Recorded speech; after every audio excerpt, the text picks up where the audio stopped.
Sepasang telapak tangan berdarah dan telapak api hijau dengan keras menghantam satu sama lain di dalam kabut semerah darah.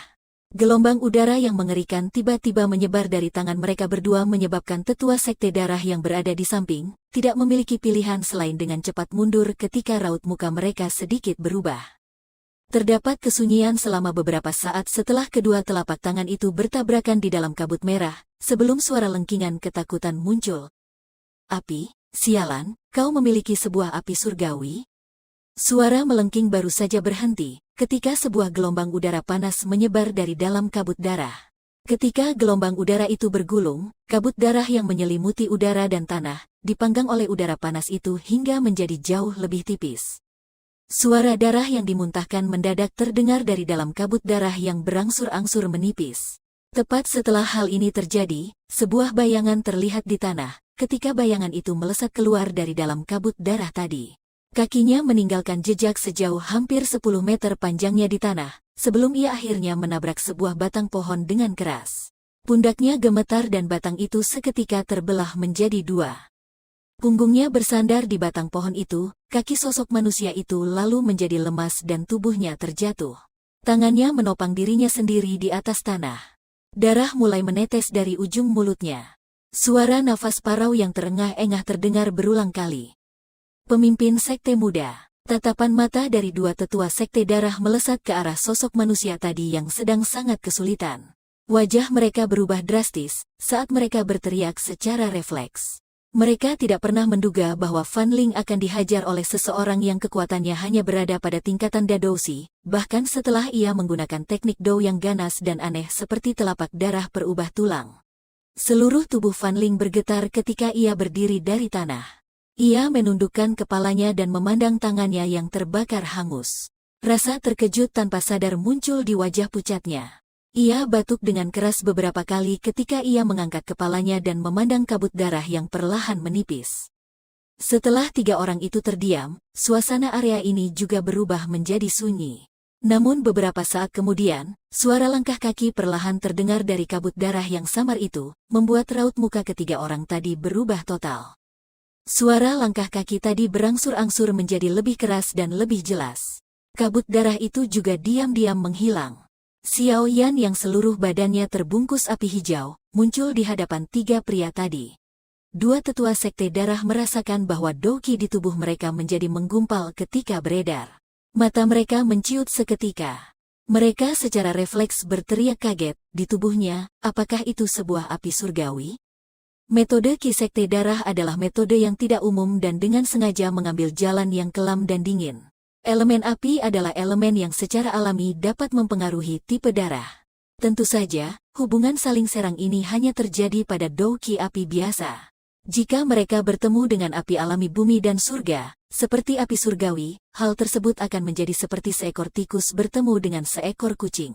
Pertemuan semacam ini berarti penekanan yang mutlak, di mana tidak ada kekuatan melawan balik sedikitpun. Dalam peraturan pertama sekte darah, tertulis bahwa jika mereka bertemu dengan seseorang yang kuat, yang memiliki api surgawi, mereka harus mundur dengan cepat. Dari sini bisa dilihat seberapa jauh metode Ki sekte darah akan ditekan oleh api surgawi. Terlebih lagi, ketika seseorang dari sekte darah bertarung dengan orang yang memiliki api surgawi, mereka akan kesulitan menunjukkan, bahkan hanya 5-60% kemampuan bertarung mereka. Namun untungnya, tidak banyak orang di dunia ini yang memiliki sebuah api surgawi. Oleh karena itu, orang-orang dari sekte darah jarang bertemu dengan orang kuat yang memiliki sebuah api surgawi. Kali ini sebaliknya, kelompok Fan Ling ditakdirkan untuk menjadi tidak beruntung. Siapa sebenarnya dirimu? Kenapa kau ingin bertarung melawan sekte darah? Jika kau mundur, aku akan bersumpah atas nama pemimpin sekte muda sekte darah, bahwa aku tak akan memperkeruh permasalahan ini lagi. Fan Ling berdiri dan berusaha untuk bergabung dengan kedua tetua itu, ketika ia berteriak kencang. Kau ingin menunda hingga Fan Lao bergegas kemari? Senyum Xiao Yan tampak terang, tetapi menyembunyikan perasaan dingin seperti es. Dalam satu kalimat, ia membongkar tujuan Fan Ling. Raut wajah Fan Ling sedikit berubah ketika ia mendengar hal ini. Matanya memandang dengan sungguh-sungguh ke arah wajah yang jauh lebih muda darinya itu.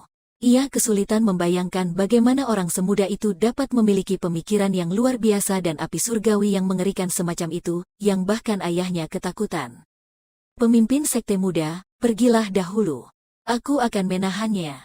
Dengan kekuatan pemimpin sekte, aku rasa ia sudah menyelesaikan masalah dengan tetua King dari rumah ular langit. Selama kita menundanya untuk beberapa waktu, kita akan bisa menahannya sampai pemimpin sekte datang. Tetua Luo yang masih memiliki sedikit kekuatan, memegang sebuah belati panjang di tangannya. Meskipun ketakutan akan api surgawi memenuhi hatinya, ia adalah satu-satunya orang yang memiliki kemampuan untuk melawan musuhnya saat ini. Fan Ling menggertakkan giginya ketika mendengar kata-kata Tetua Luo. Tanpa keraguan, ia menyeret tubuhnya yang terluka, berbalik dan lari. Melihat Fan Ling yang tidak ragu untuk berbalik dan kabur, Xiao Yan mendadak tersenyum. Tubuhnya tidak bergerak. Fan Ling berbalik dan berlari untuk beberapa saat.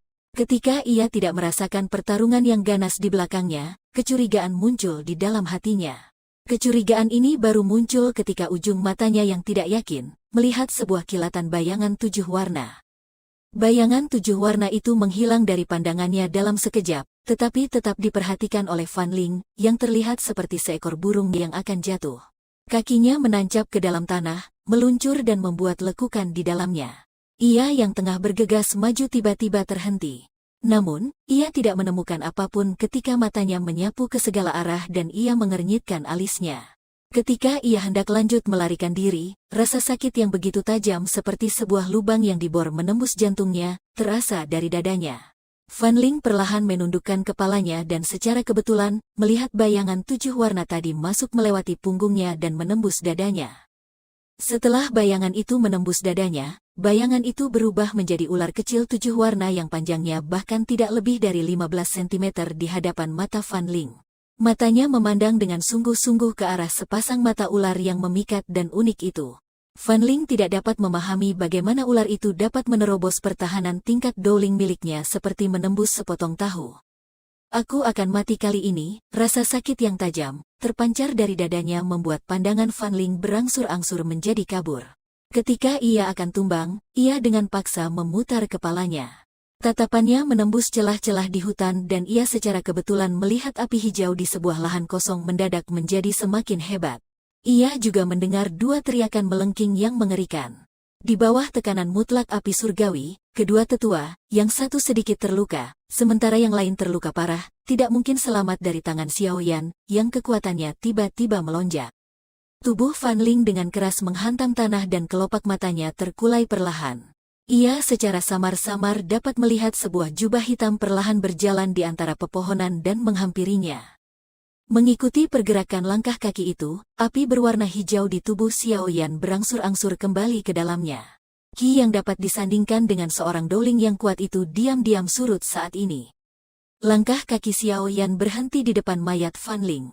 Ki-nya sekali lagi kembali ke tingkat kekuatan seorang Dadoshi, sementara raut wajahnya agak pucat. Ia batuk dengan keras beberapa kali ketika ia menundukkan kepalanya dan memandang tangannya yang agak terbakar karena energi yang terlalu kuat tadi. Dengan tawa yang pahit ia berbisik, kekuatan 3 perubahan misterius api langit ini memang cukup bagus. Sayangnya kerusakan yang disebabkan ke tubuh penggunanya juga lumayan besar. Sungguh tidak terduga bahwa kau telah berhasil mempelajari salah satu perubahan dari 3 perubahan misterius api langit. Hanya saja, kau belum begitu ahli menggunakan potensi maksimal jurus itu. Jika tidak, kau hanya akan sedikit lelah dan luka seperti itu setidaknya tak akan muncul. Suara Yao Lao yang agak terkejut terdengar di dalam hati Xiao Yan. Ia merasa cukup terkejut mengetahui Xiao Yan telah berhasil meraba-raba cara menggunakan 3 perubahan misterius api langit dalam sebulan. Xiao Yan sedikit mengangguk. Ia memasukkan piton penelan surga ke dalam lengan bajunya dan berjongkok untuk mengambil cincin penyimpanan di jari Fan Ling. Setelah itu ia dengan cepat mencari di dalam cincin itu dan mengeluarkan sebuah kotak giok dingin. Mulut Xiao Yan terasa kering ketika ia mengamati kotak giok dingin di tangannya. Nilai dari barang itu bisa dibilang mengerikan. Meskipun dengan kekuatan mentalnya, hatinya juga mulai berdegup kencang saat ini. Setelah ia menghirup nafas dalam-dalam, Xiao Yan tidak membuka kotak giok dingin itu.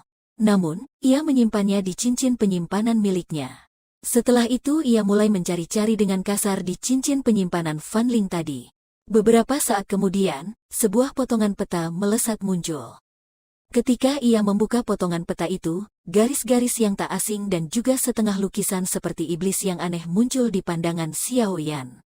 Akhirnya ku dapatkan. Xiao Yan memegang potongan peta itu ketika kegembiraan bergejolak di wajahnya. Ia dengan hati-hati menyimpan peta itu ke dalam cincin penyimpanannya dan menghela nafas panjang. Anak muda, bergegaslah pergi. Aku telah merasakan ki milik Fan Lao. Xiao Yan baru saja menyimpan potongan peta itu ketika suara Yao Lao terdengar mendesak. Hati Xiao Yan seketika mengerut. Namun ketika ia hendak berbalik, tubuhnya tiba-tiba terhenti.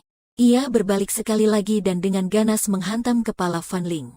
Baru setelah ia mendengar suara tengkorak yang pecah, ia dapat merasa benar-benar yakin.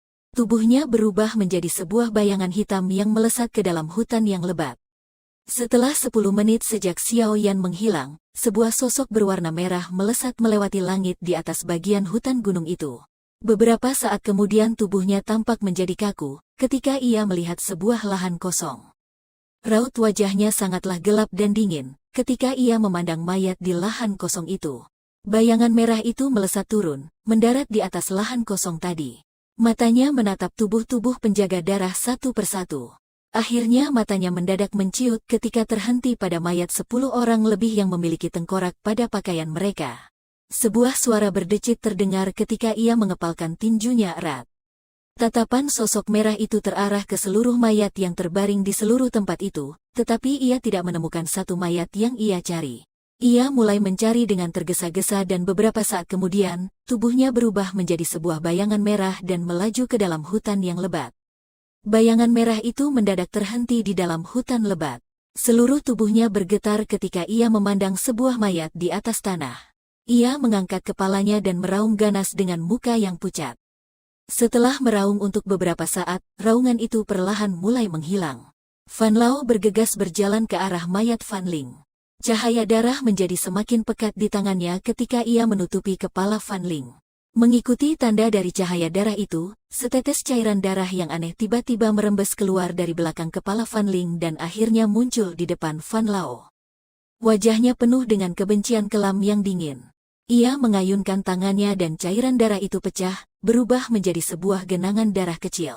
Di dalam genangan darah itu, sesosok manusia, yang seluruh tubuhnya terbungkus api hijau muncul sebagian. Namun, karena genangan itu terlalu tipis, Fan Lao tidak dapat melihat dengan jelas penampilan sosok manusia itu. Genangan darah itu bertahan hingga setengah menit, sebelum akhirnya mendadak pecah. Makam tulang hitam, bagus. Fan Lao perlahan membungkukkan tubuhnya dan membawa mayat Fan Ling. Setelah itu, ia berjalan keluar dari hutan yang lebat dengan raut muka yang suram. Suara itu, yang penuh dengan kebencian sehingga membuat orang gemetar ketakutan, perlahan menggema di tempat itu. Siapapun dia, selama aku mengetahui siapa yang melakukan hal ini, aku pasti akan membuatnya merasakan sakit seperti daging yang dipotong dengan 10.000 belati.